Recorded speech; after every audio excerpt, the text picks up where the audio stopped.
Assalamualaikum warahmatullahi wabarakatuh.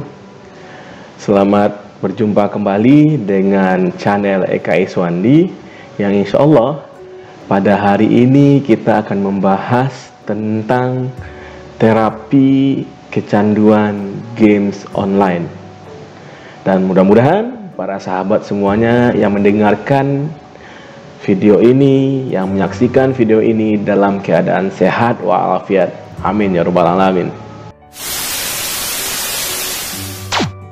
Sahabat semuanya, untuk itu kita akan mencoba untuk berdiskusi dengan Bang Arnaldi yang sehari-harinya berprofesi sebagai guru konseling di SMA 13 Padang. Nah, seperti yang kita ulas di awal tadi, kita akan membahas tentang games online. Nah, kita sapa dulu. Assalamualaikum Bang Aldi. Waalaikumsalam warahmatullahi wabarakatuh. Nah, Bang Aldi, sekarang anak-anak muda ataupun siapa saja sekarang sudah banyak bermain games gitu. Nah, pertanyaannya, kira-kira sebagai manusia kita butuh nggak terhadap games ataupun hiburan gitu? Tapi konotasinya lebih diarahkan kepada bermain games. Oke, jadi sebenarnya games ini boleh-boleh aja. Manusia ini memang sebenarnya butuh aja deh games ya. Cuma memang sesuai dengan kadarnya aja, nggak usah terlalu banyak dan juga nggak usah terlalu sampai membawa kepada kondisinya adiksi ya. Oke, ternyata bermain game itu boleh ya, Bang Aldi ya, boleh kita bermain game asal jangan sampai kecanduan. Nah, selanjutnya, apa ciri-ciri orang yang sudah mulai kecanduan terhadap games? Kira-kira apa ciri-cirinya? Silakan Bang Aldi.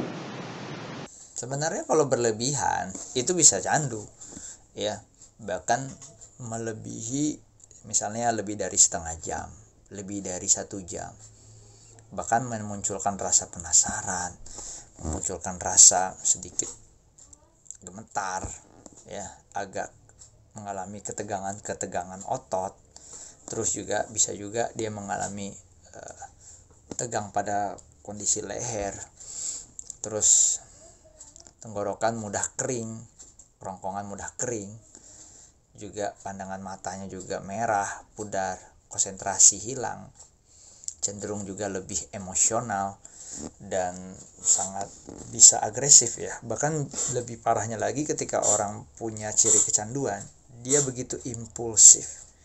Impulsif itu memang benar-benar mengikuti dorongan-dorongan yang sifatnya naluriah, bahkan juga nafsu pada seseorang. Bisa dia mungkin memukul kalau anak-anak, bisa dia mungkin berteriak kencang, ngamuk, menendang. Itu canda-canda contoh orang kondisi mengalami yang namanya kecanduan pada games, terutama pada anak ya. Namun juga tidak kemungkinan games itu juga sudah merambah kepada anak-anak remaja, bahkan juga tidak tertutup kemungkinan bagi orang-orang dewasa yang sudah berumur di atas 40 tahun, di atas 50 tahun, masih ada juga yang begitu candu kepada yang namanya games ya.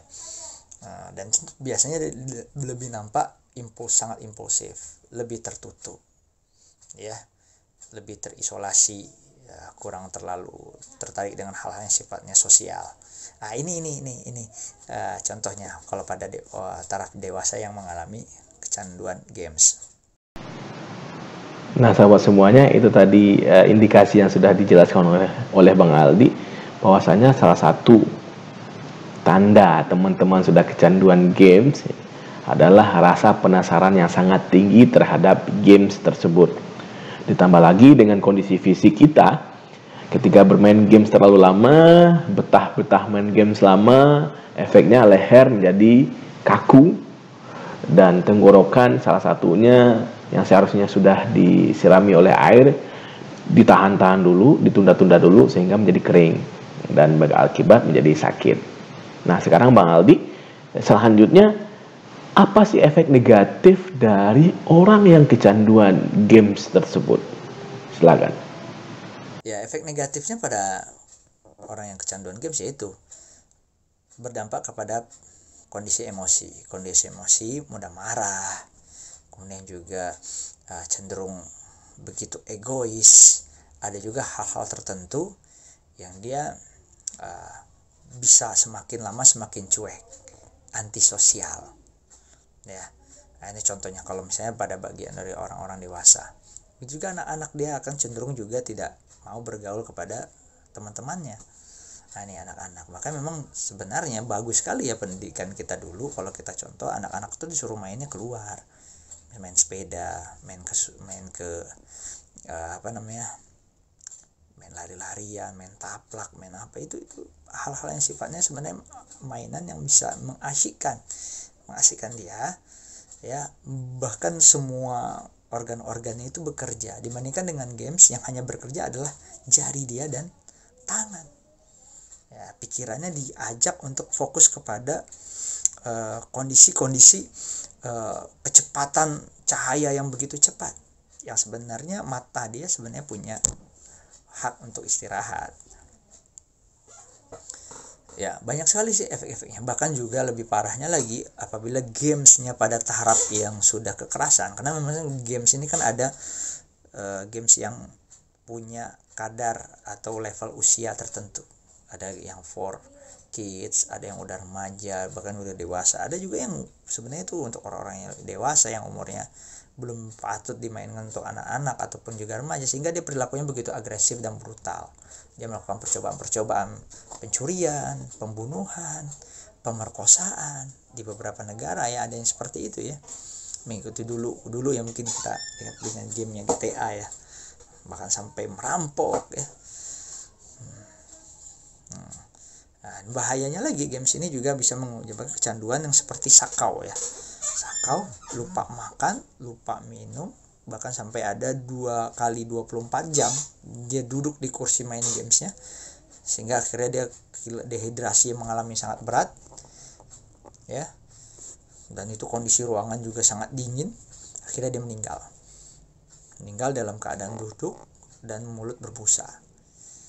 Ini contoh kondisi yang berada di negara lain yang seperti itu. Wah, ternyata sangat mengerikan juga ya apabila seseorang itu sudah terindikasi kecanduan dari games, karena banyak sekali efek negatifnya. Nah, bagi teman-teman yang sudah mulai kecanduan games ini Bang Aldi, ada nggak terapi bagi teman-teman yang sudah kecanduan ataupun yang mulai kecanduan terhadap games, dan bagaimana caranya supaya keluar dari kecanduan tersebut?